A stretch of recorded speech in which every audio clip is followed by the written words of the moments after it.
안녕하세요. 똑소리 어덜트의 내과 전문의 김현수입니다. 오늘은 코로나19의 전파 경로에 대해서 한번 말씀을 드리겠습니다. CDC에 따르면 이미 많은 분들이 아시다시피 이 코로나19 바이러스의 가장 주된 전파 경로는 호흡기 비말을 통한 사람 간 전파로 알려져 있습니다. 이 사람 간 전파는 약 6피트, 즉 2m 내 거리에 있는 가까운 사람 간에 발생을 할 수 있는 것으로, 감염된 사람의 기침이나 재채기를 통해 발생한 호흡기 비말이 다른 사람의 코나 입을 통해 들어가든지 아니면 폐로 직접 흡인이 되면서 발생하는 전염을 이야기를 합니다. 그럼 많은 분들이 이 코로나19 바이러스는 호흡기 비말을 통해서만 감염이 되느냐, 이러한 사실을 좀 궁금해 하실 수 있는데요. 최근에 중국 CDC에서 이 코로나19에 감염된 환자의 대변에서 이 바이러스를 발견하였다는 보고서를 발표하기도 하였고요. 뒤이어서 다른 연구팀에서도 이 감염된 환자의 구강 면봉, 항문 면봉, 그리고 혈액에서 이 코로나19 바이러스를 발견하였다는 발표를 하기도 하였습니다. 또한 최근에는 국내에서도 이 감염된 환자의 대소변에서 코로나19 바이러스의 유전자를 발견하였다는 발표를 했는데요. 최근에 이런 연구 결과들이 계속 발표가 되면서 이 코로나19 바이러스의 분변 경구 전파에 대한 가능성이 지금 이슈가 되고 있습니다. 이 분변 경구 전파는 현재 코로나19의 비정상적인 빠른 확산 속도를 설명해 줄 수 있는 어느 정도 근거가 될 수 있습니다. 그럼 이 분변 경구 전파가 무엇인지 쉽게 이야기를 하면은, 오염된 대변에 있는 감염원이 다른 사람의 입을 통해서 전염이 되는 경우를 이야기를 하는 것입니다. 예를 들어 얘기를 하면은, 배설물에 오염된 물이 정화가 제대로 되지 않고 식수로 사용이 된다든지, 아니면은 아기 기저귀를 갈고 나서 손을 제대로 씻지 않은 경우, 또는 배변 후에 손을 씻지 않은 경우, 아니면은 청소가 제대로 되지 않은 그런 변기 등을 만진 손으로 입에 닿아서 전염이 되는 경우 등을 이야기를 할 수 있고요. 파리 같은 매개체를 통해서 전염이 되는 것도 분변 경구 전파를 통한 감염이라고 얘기를 할 수 있겠습니다. 식중독 같은 경우를 생각을 해볼 수 있겠는데요. 이렇게 분변 경구 경로를 통해서 입으로 전염이 돼서 위장관 감염이 일어나게 되면 보통 설사나 복통 같은 위장관 증상을 동반을 할 수 있습니다. 분변 경구 전파를 입증하려면은 먼저 두 가지 사실이 밝혀져야 되는데요. 첫 번째는 이 바이러스가 감염된 환자의 대변에서 발견이 되어야 하고, 두 번째는 이 바이러스가 분변 경구 전파가 가능한 환경 조건에서 생존할 수 있는지, 생존력에 대한 사실이 확인이 되어야 됩니다. 이전에 사스 코로나 바이러스나 메르스 코로나 바이러스는 이러한 분변 경구 전파가 가능한 것으로 알려져 있는데요. 먼저 이 두 바이러스에 대해서 한번 말씀을 드리겠습니다. 제가 지금 말씀드릴 내용은 2020년 2월에 란셋이라는 학술지에 실린 내용을 바탕으로 하고 있습니다.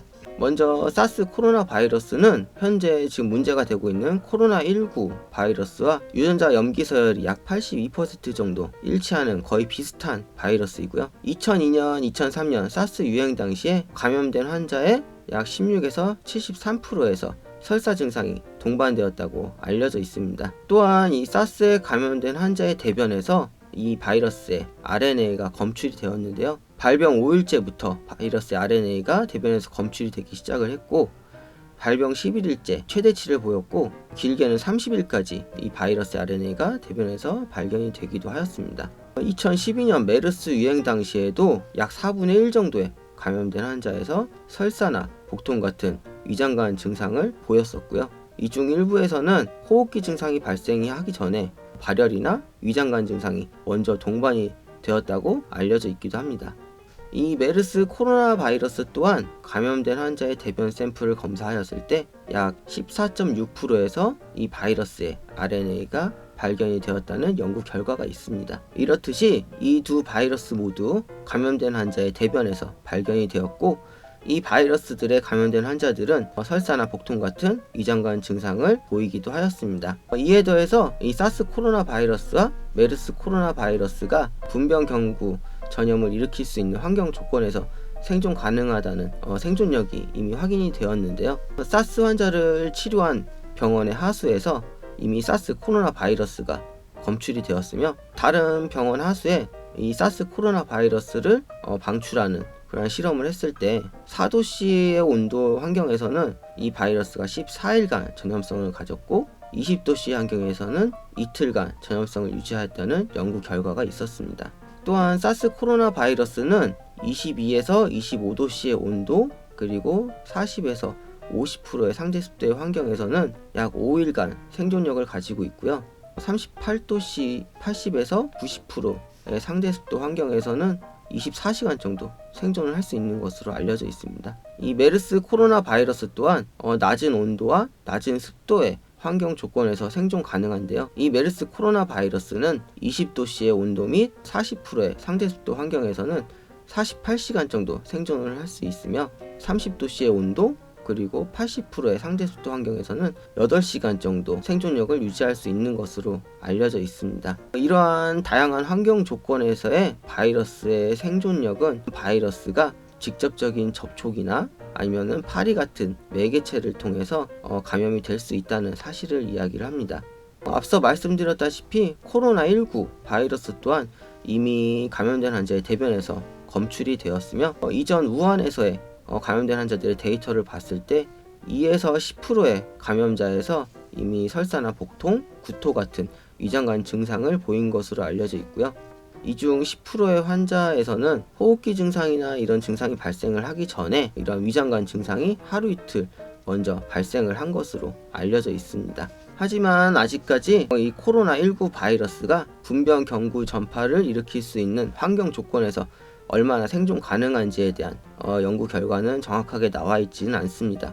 하지만 지금까지 말씀드렸던 여러 가지 사실을 바탕으로 보았을 때 코로나19 바이러스가 분변 경구 전파를 일으킬 수 있는 그러한 환경 조건에서 생존 가능한지에 대한 정확한 데이터는 나와 있지는 않습니다. 그렇지만 앞서 말씀드렸던 여러 가지 사실들로 미루어 보았을 때 코로나19 바이러스 또한 분변 경로를 통해서 감염이 될 가능성은 매우 높을 것으로 보입니다. 다만 한 가지 다행인 점은 이 코로나 바이러스는 에탄올을 함유한 방부제나 염소나 표백제를 함유한 소독제에 아주 취약하므로 이 감염된 환자의 대변을 처리할 때 엄격하게 예방 조치를 취한다든지 아니면은 배변 시에 사용된 이런 오염된 물 같은 것을 처리할 때 적절하게 위생 처치를 하게 되면은 이러한 분변 경로를 통한 전파를 어느 정도 예방을 할 수 있을 것으로 생각이 되고 있습니다. 적절한 손 위생 또한 더욱 강조되어야 하겠습니다. 다음으로 이야기해 볼 것은 과연 이 증상이 없는 무증상자로부터 감염이 될 수 있느냐 하는 점인데요. 결론부터 얘기를 하면은 가능성은 아주 높다는 겁니다. 이미 NEJM 같은 유명 학술지에서 증상이 없는 무증상자로부터 전염이 되었다는 그러한 보고들이 발표가 되어져 있고요. 최근에 한 연구 결과에서는 이러한 증상이 없는 무증상자의 코다, 목에서 유증상자와 같은 양의 많은 바이러스가 검출이 되었다는 연구 결과가 있기도 했습니다. 이러한 사실들을 바탕으로 봤을 때 증상이 없는 무증상자에서도 전염이 될 수 있을 가능성은 매우 높을 것으로 보입니다. 오늘 말씀드렸던 내용을 요약을 해보면은 이 코로나19 바이러스의 가장 주된 전파 경로는 아직까지는 호흡기 비말을 통한 사람 간 전파이지만 분변 경로를 통한 전염 가능성도 매우 높을 것으로 생각이 되고 이에 대한 각별한 주의가 필요하겠고 또한 더욱 철저한 손위생의 중요성이 강조되어야 하겠습니다. 또한 증상이 없는 무증상자로부터의 전염 가능성도 매우 높을 것으로 생각이 되고 있기 때문에 항상 마스크를 착용하는 등의 그러한 생활 습관이 필요하겠습니다. 오늘 이야기는 여기까지 하겠습니다. 지금까지 똑소리 8태 내과 전문의 김현수였습니다. 감사합니다.